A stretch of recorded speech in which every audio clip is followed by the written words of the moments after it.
You mentioned DSV, and I want to circle back to that. But on the focus for international for the moment, could you talk to what a potential international partnership might look like? What would be the parameters or the construct of a potential partnership?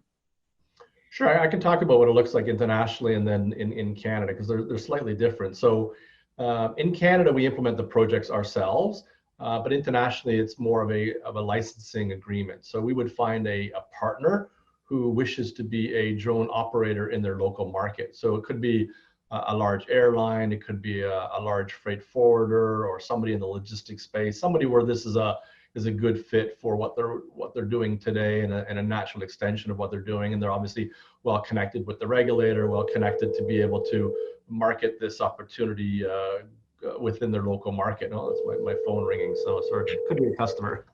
It's a good sign. Exactly, it's always ringing. It's good. So it's a licensing agreement with a partner, and the way it would work is the initial phase would be more of, I would say, an engineering engagement with them to get them certified as an operator in their local country, get the drones type approved as aircraft in their local country. So there would be an engineering engagement that they would pay us for to get that process going. We envision the first few projects that they get with their customers, they're going to want us to implement them so we can train them to implement future projects themselves. So the first 2, 3, 4, 5 projects we would implement with them, watching and learning for what we're doing as part of the training process, and they would obviously pay us for that as well. And then once they're up and running with a few small customers, then there would be an ongoing licensing fee. It's a 7-digit licensing fee for them to benefit from the use of our system and the technology we've developed and the intellectual property that we have.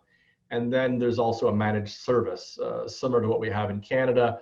We are the back end of the system, monitoring the drones and the routes as everything is running.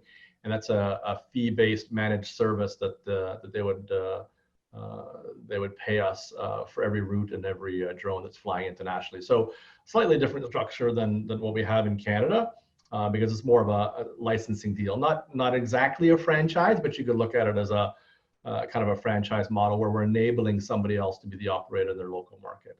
So. And would it be fair to talk to some of the countries where there has been expressed interest in a partnership? Sure. So we are in active discussions in a number of countries, United States, obviously, India, Israel, a few countries in Africa, Europe, of course. So we are having, and Middle East as well. So we are in I would say, fairly advanced conversations in some of those countries, and rather optimistic that we'll see something happening in the next little while. That's what we expect. Again, part of the licensing model. So we're very excited to have good traction in Canada, but also to be branching out internationally in a very controlled way, but branching out internationally as part of our natural progression as we grow. And the business is really designed from the beginning as a scalable international business. So this has all been part of the original plan and the original design of the business, the business model, the operations control center, and these sort of things. So, And the Air Canada name resonates with investors. I don't think DSV has the same panache with investors. Could you perhaps talk to the scope of its reach and what that could evolve into? Yeah, so DSV is maybe not as well known by the average person on the street, but within the logistics field, and certainly within Europe, where they're based in Denmark, they're well known, and they are a very large, multi-billion-dollar global logistics company, one of the top in the world for sure.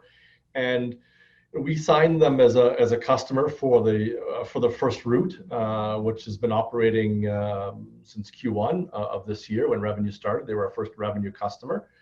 We've been doing hundreds of flights a month with them very successfully.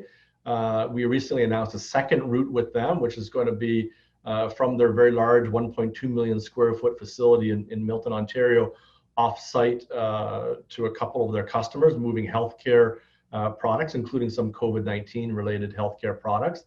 And the first route was with the Sparrow between two drone spot depots. The second route is exciting because it's going to be our first route with the recently announced Sparrow cargo drop functionality, where we leave DSV, we fly to a location where there's very minimal infrastructure. We reduce altitude and drop an untethered load and without landing, and then fly back to DSV. So we're excited about that. It's a 3.5-kilometer route. It's helping DSV service a couple of the customers. It's going to be flying over the 401, which is the busiest road in the world. So we're excited about being able to do that as well.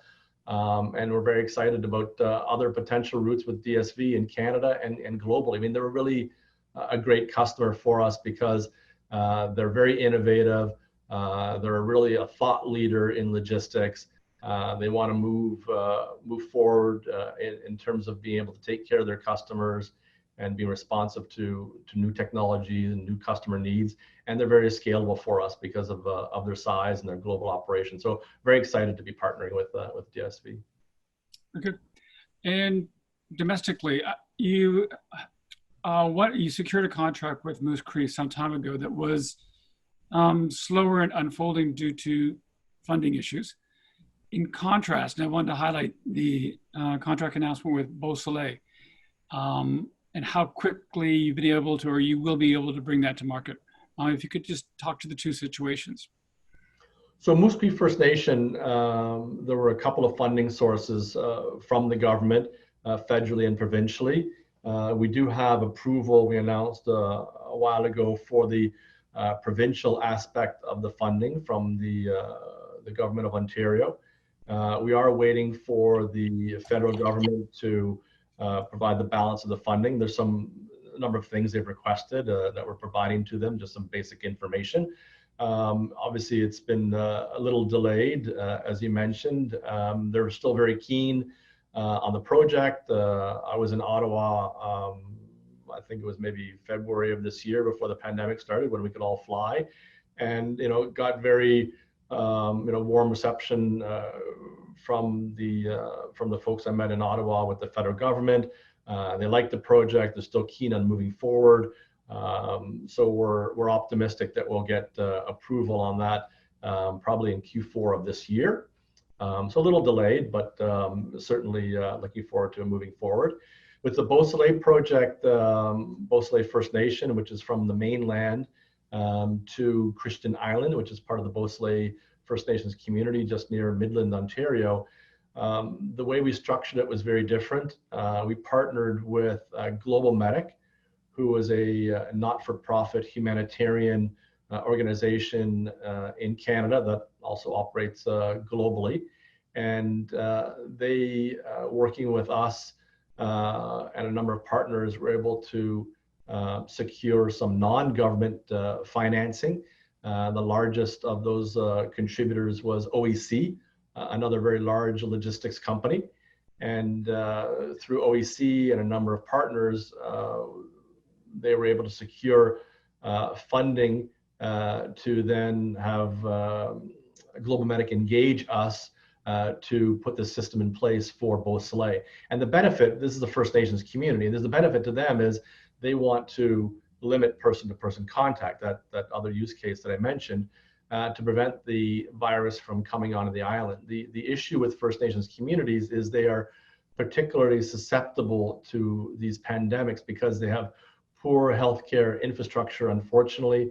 They often have greater underlying healthcare issues like diabetes, high blood pressure, tuberculosis, and these sort of things, which puts them particularly at risk. So we all saw this opportunity to help the community, limit person-to-person contact, limit the pandemic coming onto the island, but keeping the supply chain open. So a different financing structure, and it was through Global Medic, and with OEC as the largest funder. So that will probably be live and flying, I would say, third or fourth week of July. So this month. So it's imminent. We're very excited about that one.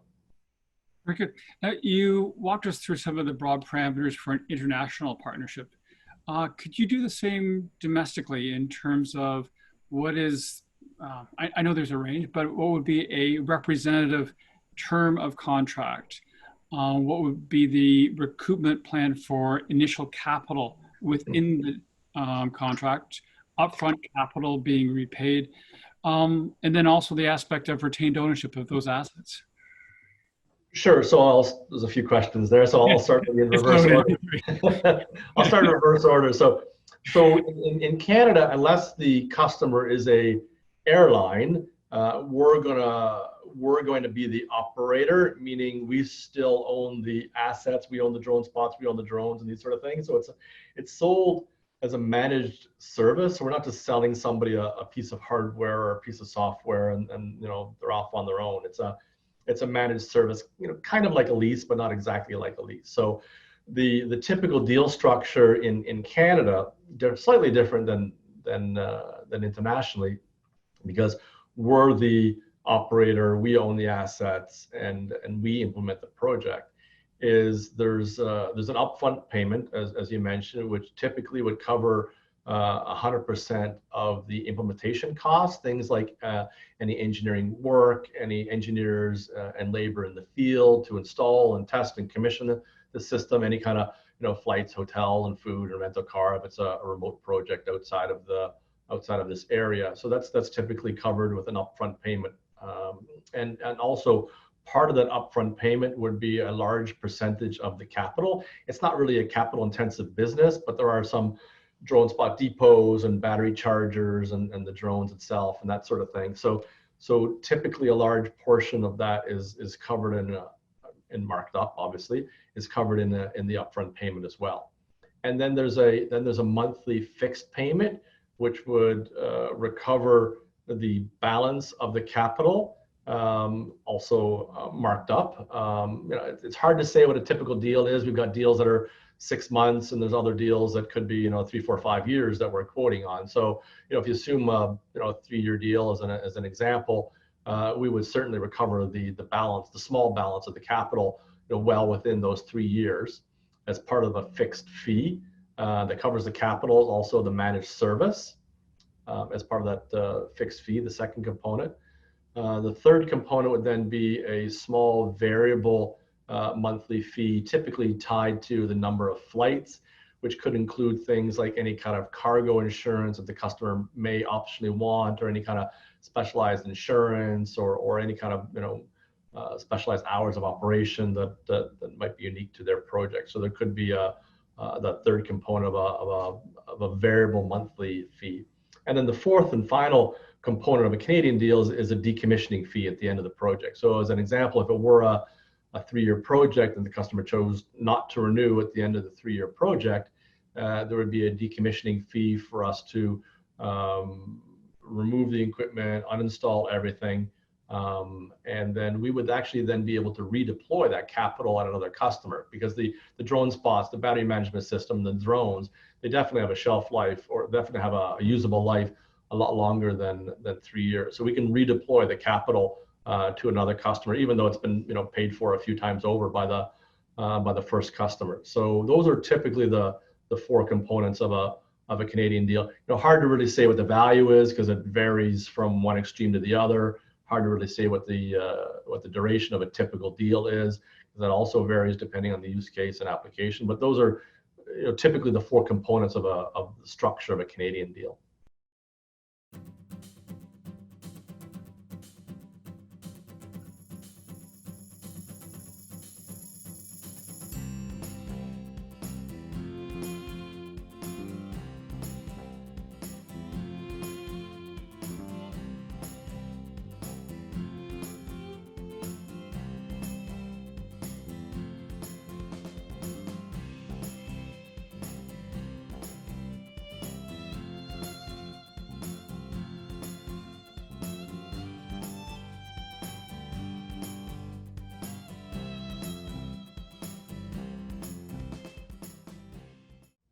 Sure. And just to perhaps paraphrase, so it would be fair to say that in terms of the initial outlay related to a contract, that would be recouped well within the term of the contract.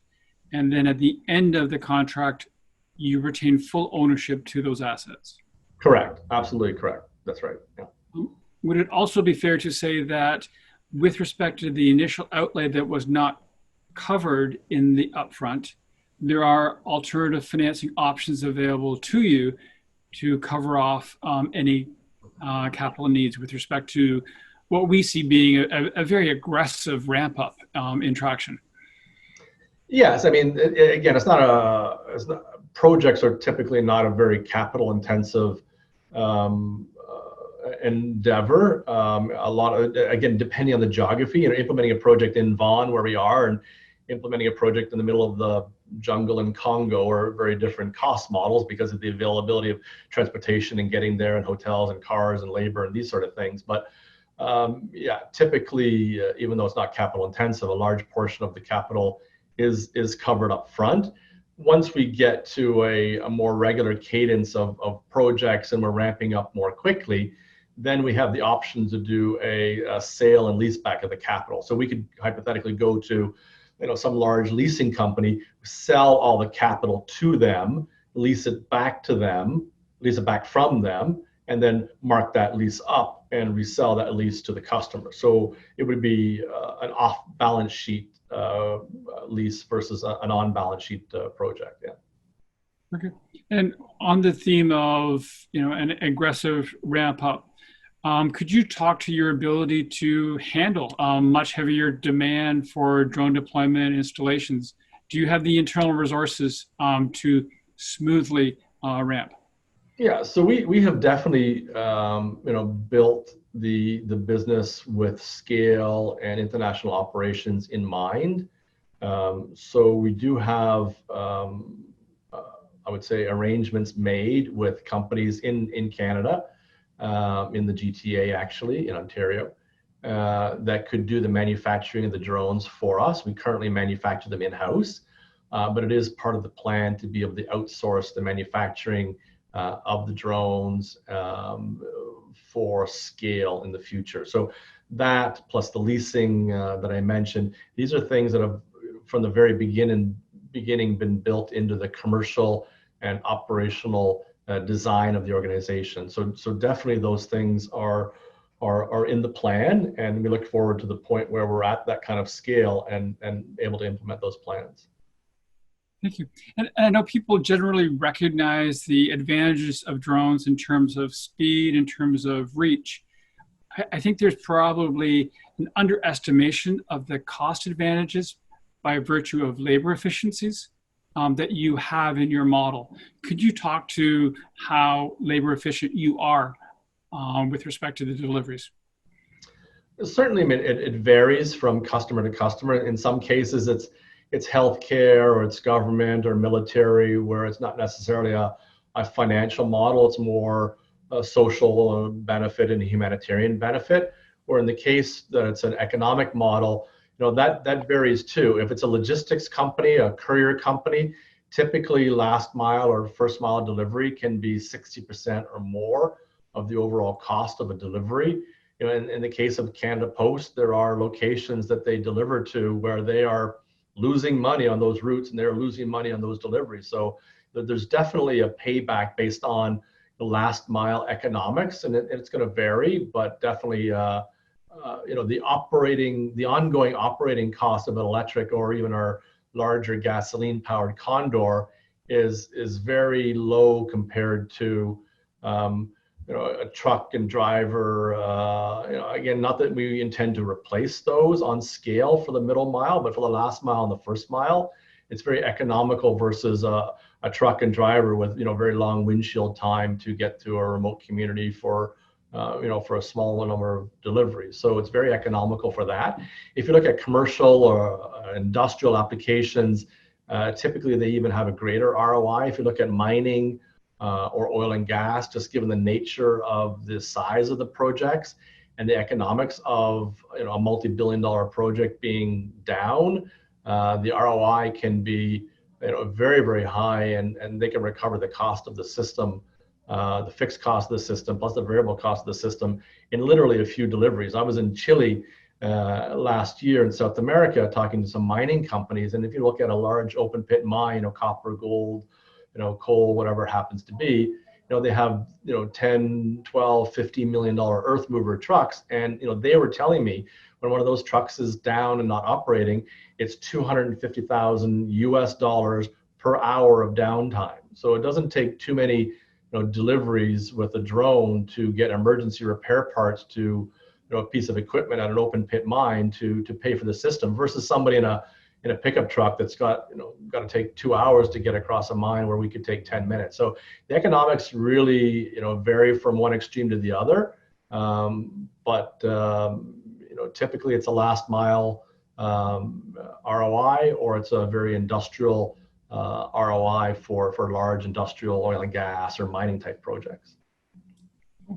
And if I could ask you a little bit about the competitive landscape, and I know people tend to paint it with one brush when there are huge differences within the marketplace. Can you talk to the consumer orientation of some versus business, and those who are going with proprietary solutions versus open-ended or agnostic? Right. So it's a good question, because there are a lot of people, I would say, dabbling in the market, and there's a lot of very cool YouTube videos and a lot of cool websites with computer graphics and that sort of thing. But when you peel away the onion, there aren't really too many true operators, I would say. And mentioned a couple of things that differentiate us from a lot of our I wouldn't even say competitors. I don't want to sound naive or arrogant, but I wouldn't even say competitors, just other people that are in the space. I mean, our focus from the beginning was really a systems approach. We're not a drone company, contrary to the name. We're really a systems approach and a managed service. So the benefit to us is that we've got a lot more breadth and depth into what we can do, the use cases that we can address, because we've got smaller drones like the Sparrow, but then all the way up to the Condor, which can take 180 kilograms and 400 pounds of payload, which is not typical in the market. I mean, there really isn't anybody who has that kind of capability. So the fact that we've got a multi-fleet system, the fact that it's a system approach, the fact that it's all our intellectual property, and then as you mentioned, our system is also airframe agnostic, meaning I can put our system and our flight FLYTE system on somebody else's drone.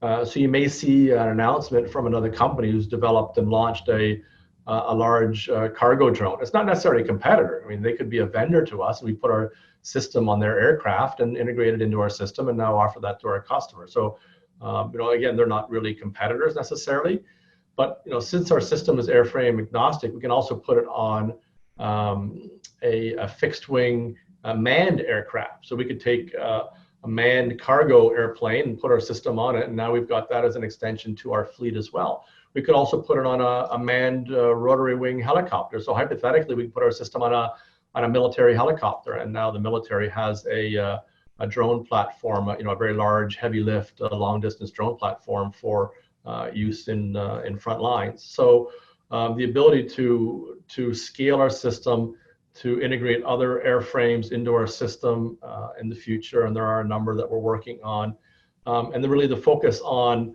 the system approach and the depot to depot approach is very different than a lot of our competitors. We see others that are really focused on a very, very niche application, very, like moving blood in Africa, which is it's a great application, but it's very, very niche in its approach and what it can do. Or other companies who have a drone that's very short range, very small payload, 4 or 5 pounds and that sort of thing. It's great for a niche application, but really no breadth, no depth, and not really scalable. So those are really the big differences between us and others, I would say. And these are not my words. I hear this from other regulators in other countries and other people that we talk to, and from Air Canada, who did their due diligence on the industry before they signed the agreement with us.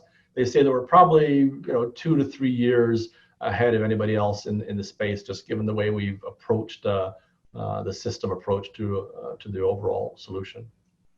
And as much as you are open to operating with different devices, you do have considerable IP around that software platform, I understand. Right. So all of the intellectual property is ours for the components of the system. We have 2 patents. We received one last year in July, I think it was, for the overall system. That was a very large patent to secure, and we're happy we got it. We received another one, I think it was April of this year, really for our depot-to-depot, drone spot-to-drone spot methodology. There are about 8 more patents that are pending, and there's a few other cool things that we're working on that will probably apply for patents in the next little while. So definitely intellectual property and patents are a big part of our assets and our ability to not only protect our solution, but also to really be an innovator and a thought leader and bring new technology and new functionality to the market. Very good. And Michael, before we close off, is there anything that you would like to convey? Any question that you had anticipated or you would like to fill in? Well, I would really say, anybody who's looking at the industry or potentially looking at the industry as an investment, or particularly looking at us as an investment, I mean, of course, do your due diligence. We are in an industry that I think is very clearly not a fad. It's very clearly an industry that is at an inflection point that is about to take off, I guess, no pun intended. And again, as I mentioned earlier, the pandemic is a bad thing and a horrible thing, and we wish it didn't happen. But it has certainly raised the profile of the industry and created a lot more use cases. So definitely this is an industry that will see exponential growth in the next little while.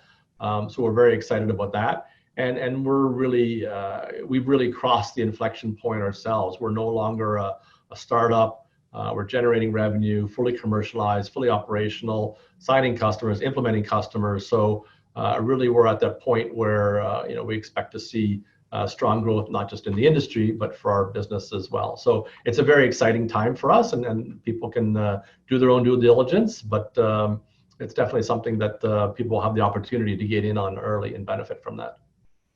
Very good. Well, Michael, I would like to thank you for your time and for your perspectives. It's always a great dialogue, and I always learn so much more about the space.